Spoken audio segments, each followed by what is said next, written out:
Dzisiaj przedstawię Wam Cyklady edycję legendarną, ale także przyjrzę się temu, w jaki sposób powinno się odświeżać stare, dobre gry, ale oczywiście z szacunkiem dla oryginału. Ja jestem Zaku i zapraszam na materiał.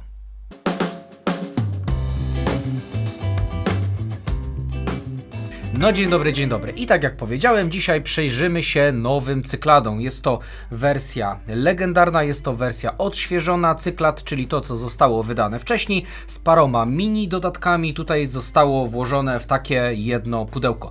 I wiem, że do tego są jeszcze dwa oddzielne pudełka, które pewnie będziecie, zawartość tych pudełek będziecie widzieć w przebitkach, ponieważ w tych pudełkach kryją się po prostu figurki. Tylko tyle i aż tyle. No ale co będzie w tym dzisiejszym filmie? Na samym początku pokrótce przedstawię Wam zasady, czyli jak mniej więcej na szybko w cyklady się gra, a później przejdę do moich wrażeń i podsumowania właśnie tego tematu, o którym już powiedziałem w tym wstępniaku. No to co? Zapraszam na zasady. W grze Cyklady, która przenosi nas w czasy starożytnej Grecji, gracze zarządzają wojskami piechoty, flotami statków oraz mitycznymi potworami, aby przejmować kontrolę nad wyspami i wznosić budowle, tworząc metropolię. Korzystając z zasobów i dobrobytu kontrolowanych regionów, gracze w każdej rundzie gry licytują się o poparcie greckich bogów, a ci zapewnią specjalną akcję z nimi związaną graczowi, który zaoferuje najpokaźniejszą sumę złotych monet. Każdy bóg posiada zestaw akcji obowiązkowych związanych najczęściej z postawieniem konkretnego rodzaju bądź dowolnego budynku oraz z werbowaniem jednostek, czy to piechoty, floty czy najemników. Ale dary od bogów to także karty zapewniające zniżki i budowę metropolii. Są także akcje dodatkowe i opcjonalne, czyli jeszcze więcej piechoty, jeszcze więcej statków, jeszcze więcej kart, ale także werbowanie i zarządzanie herosami, czyli specjalnymi jednostkami neutralnymi. Będzie także opcja wydania nieco złota na paskudne potwory, a te mogą w znacznym stopniu zamieszać swoimi efektami bądź na planszy, o ile będziemy w stanie je utrzymać. Ale jaki jest cel gry? Do czego tutaj będziemy dążyć w trakcie rozgrywki? No sprawa jest banalnie prosta, bowiem chodzi o postawienie 3 metropolii wcześniej niż pozostali gracze. Jak to zrobić? No metropolie wznosimy na kilka różnych sposobów. Po pierwsze, posiadając budynki każdego typu, zamieniają się one w metropolie. To akurat jest naturalne, zrozumiałe. Ale właśnie, 4 filozofów także wspólnymi siłami, cegiełka po cegiełce, będą stawiać nowe miasto. Może zrobić to także nasz zwerbowany heros. No a że herosi to w ogóle są super bohaterowie starożytnej Grecji, to po spełnieniu jakiegoś celu solo w pojedynkę sami postawią też taką metropolię. Jest także jeden sposób na zdobycie metropolii, który osobiście dla nas jest najprzyjemniejszy. No i oczywiście chodzi o to, żeby komuś wjechać z buciorami na chaty i przejąć cudze jako swoje.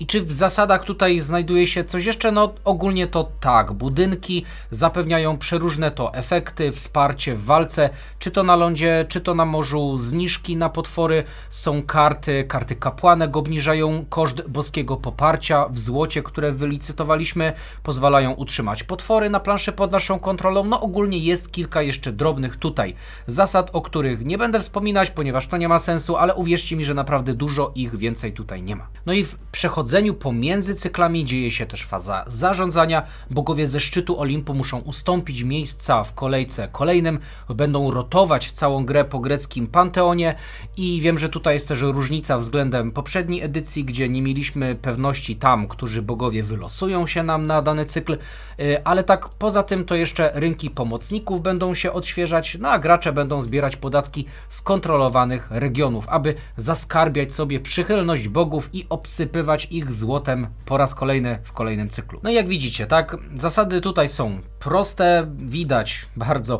sznyt starej szkoły designu, ale czy przez tę prostotę są prostackie?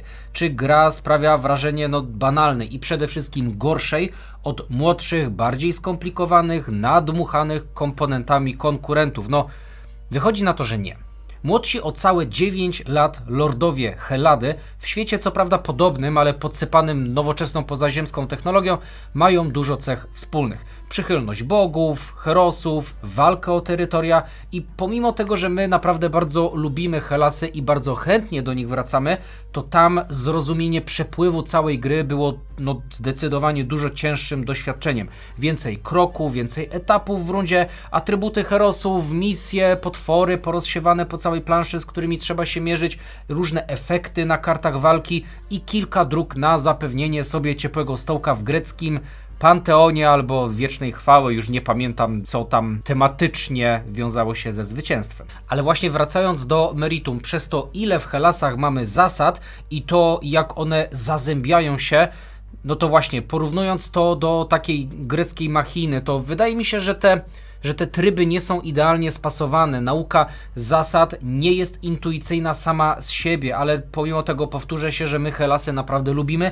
nam już to nie przeszkadza, ale wprowadzanie nowych graczy może okazać się doświadczeniem tak samo przyjemnym jak nagły kontakt twarzą z ceglanym murem przy bardzo dużej prędkości. Ale dobrze, wracając do cyklad, bo to dzisiaj film o cykladach, a nie o Helasach, to wydaje mi się, że nowa edycja pokazuje, że odświeżenie i takie jakby przypudrowanie starszej gry okazało się tutaj strzałem w dziesiątkę. My jako gracze lubimy oczywiście mnogość zasad, potworów, efektów, ale gdy dostajemy grę, która ma totalnie wygładzone zasady, jest okrojona z absolutnie wszystkiego, co niepotrzebne, to okazuje się, że sprawia nam tyle samo, jak nawet nie więcej przyjemności z samej rozgrywki. Przypomina mi się nawet scena z Ratatouille, z jednej z bajek Disneya, kiedy ego kosztuje tej tytułowej potrawy i przenosi się w pamięci do czegoś dawnego i dobrego. I tutaj może być to samo. Wiele osób, które zaczynało to hobby dużo wcześniej niż ja, kiedy jeszcze utrzymywałem równowagę na nocniku, to wydaje mi się, że może mieć właśnie taki przyjemny powrót do czegoś, co jest klasyczne, ale ze smakiem i podane w nowoczesnym stylu. Uważam, że w cykladach żaden element nie jest niepotrzebny. Nic nie jest tutaj, no wiecie, tak wrzucone na siłę, jako jakiś add-on, rozszerzenie, którego nie musiałoby być. No jasne, jeśli chodzi o add-ony, to mamy dodatkowe pudełka z figurkami, o których już wspomniałem, ale to są tylko figurki, a nie mnogość dodatkowych mechanik, które muszą doprawić jakąś taką niedorobioną podstawkę. To, co robimy, jest tutaj proste, jest intuicyjne, nie wymaga pierdeliarda kroków i sprawdzania miliona po drodze różnych efektów. Czy jeśli chodzi o poruszanie jednostek, czy sama walka, która po prostu składa się z rzutu kośćmi i porównania sił obecnych jednostek w walce przy każdej rundzie takiej bitwy. Czy na przykład warunki zakończenia gry. 3 metropolie, wygrywasz grę. Czysto, prosto i przyjemnie. No ale okej, dlaczego tak bardzo mi się podoba? I tutaj sprawa jest prosta, ponieważ mogę skupić się na tym, co chcę zrobić w grze. Wygładzone zasady to oczywiście wygładzony gameplay, a dzięki temu mnogość możliwości, a nie różnorodność akcji sprawia, że potencjalne strategie są dla mnie bardziej widoczne.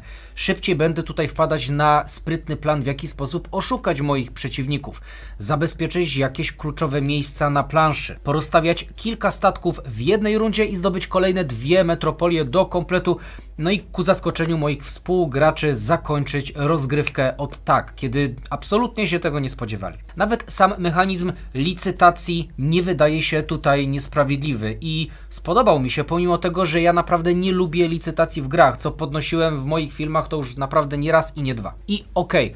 Jeśli chodzi o te licytacje bogów, to czasami zależy mi na konkretnej akcji, na przykład na zwerbowaniu albo poruszeniu kilku statków. Ale co z tego, ponieważ to ktoś inny ma więcej hajsu. Wiem, że jemu bardziej zależy na tej akcji i na tych statkach. No i z jednej strony jasne, od razu mógłbym sobie taką licytację o tego boga odpuścić, ale uwierzcie mi, że nic nie jest tak przyjemne jak patrzenie, jak mój przeciwnik desperacko wysypuje ze swojego skarbca złote monety, no tylko po to, żebym ja później w odpowiednim momencie zrezygnował, wybierając inną, także fajną akcję. Nawet Apollo, czyli ostatnia deska ratunku, nazywana przez nas bieda akcją i trochę prześmiewczo, bo zapewnia wzbogacanie terenów, no może być kluczowa na tyle, że da nam zwycięstwo w kolejnej licytacji i oczywiście podreperuje nasz budżet na jeszcze kolejne licytacje. A oczywiście, jak pójdę na Apolla, zyskam trochę hajsów, wzbogacę tereny, to być może w kolejnej rundzie sam będę mógł zaskarbić sobie boskie względy, ponieważ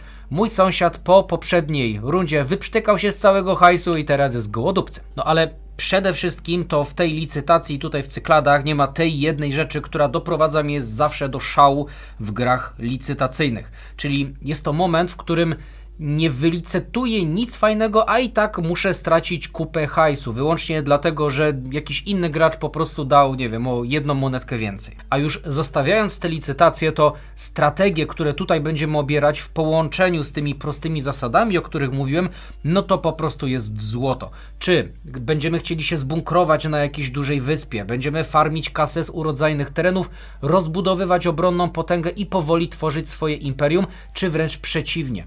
Stworzymy kilka grup szturmowych, będziemy podgryzać greckie wyspy jedna po drugiej. No, każde podejście tutaj do tego tematu nie wydaje mi się nudne. Każde ma trochę inne odczucie. I tak samo jest z potworami i z herosami. Ale jeśli chodzi o potwory, to użycie potwora, ale także późniejsze utrzymanie go, no, może kosztować cenne kapłanki. Będzie to nas bolało. Będziemy tracić te zniżki na przyszłe licytacje. Zazwyczaj dana paskuda nie pozostaje z nami dłużej jak 3 cykle gry. No chyba, że nam to się naprawdę bardzo, bardzo opłaca, ponieważ uwierzcie mi, że na przykład taka dobrze opłacona hydra, która zżera okoliczne wojska i użyźnia nimi glebę, może szybko zapełnić nasz skarbiec taką ilością złota, że nie będziemy wiedzieli, na co to wszystko wydawać. I tutaj od razu muszę wspomnieć, że chyba jedyny minus, który zauważyłem w tej grze, no to mamy naprawdę bardzo, bardzo dużą liczbę monet, ale to jest jeden nominał, same jedynki. Gdyby tu były piątki, dziesiątki, jakieś wiecie, większej wartości, to by było spoko, bo tych monet naprawdę mamy tutaj milion i po prostu przewalaliśmy tonę hajsu i w pewnym momencie nam tego nawet brakowało. No ale wracając do potworów, to inne potwory też tutaj działają naprawdę bardzo fajnie i przede wszystkim czasami mogą tak bardzo fajnie dopełniać nasze strategie.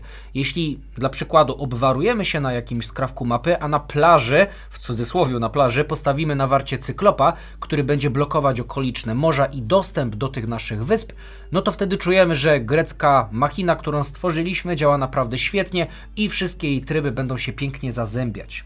No ale tak ogólnie jeszcze to w nowe Cyklady grało nam się naprawdę bardzo dynamicznie, dosyć szybko jak na 4-osobowe rozgrywki, bo w takim składzie właśnie graliśmy. Trwało to zazwyczaj około 2 godzin, ale przede wszystkim co muszę powiedzieć, co my najbardziej doceniamy, była tutaj gra nad stołem. Było dogadywanie się, było dzielenie skóry na niedźwiedziu, było co bierzemy, jak go dojedziemy, było zrywanie sojuszy i wbijanie sobie kosy w plecy. No i gra nad stołem przede wszystkim nie jest tutaj tylko w tej kontroli na mapie, w tych wojskach i w tych operacjach militarnych, które robimy, ale także jest w licytacjach i to także mi się bardzo podoba, bowiem jeśli zależy nam na jakiejś akcji, możemy dogadać się z innym graczem, że wykonamy te akcje, będziemy je licytować tak, żeby w sumie to nie ponosić żadnych kosztów, żeby bez sensu się nie przelicytowywać na jakimś jednym torze, żeby każdy poszedł w swoją stronę, podzielić się tymi akcjami z benefitami dla obu stron, no i także być może też z jakimś benefitem w postaci krótkiego paktu o nieagresji. Także oczywiście im więcej negocjacji, nie tylko tutaj na mapie, ale także w licytacjach, to tym lepiej. Tak więc podsumowując to wszystko, to naprawdę bardzo się cieszę, że zamiast wydawania jeszcze większych, jeszcze bardziej skomplikowanych gier z milionem rozszerzeń, z milionem dodatków, wydawnictwa także chcą ponawiać starsze, bardzo dobre gry, nieco oczywiście podrasowane, podszlifowane, aby mogły dopasować się do obecnych standardów, do których po prostu jesteśmy przyzwyczajeni. I też chciałbym powiedzieć, że z miłą chęcią zobaczyłbym nowe edycje takich gier jak Inish, akurat być może to się stanie, czy na przykład Chaos w Starym Świecie i tutaj wiem, że to już jest raczej niemożliwe w tym uniwersum, no ale wiecie, reedycje dobrych, solidnych gier, ale przede wszystkim z oddaniem szacunku do oryginału, a nie skupione wyłącznie na zdeluksyfikowaniu wszystkiego, co się da, zalaniu plastikiem. Nie wiem, czy jest takie słowo jak zdeluksyfikowanie, tak sobie to napisałem, ale trudno. No wiecie, czy nawet jeszcze gorzej i nie tylko podrasowywanie, ale wzięcie czegoś, co kiedyś było dobrą, a czasami nawet średnią grą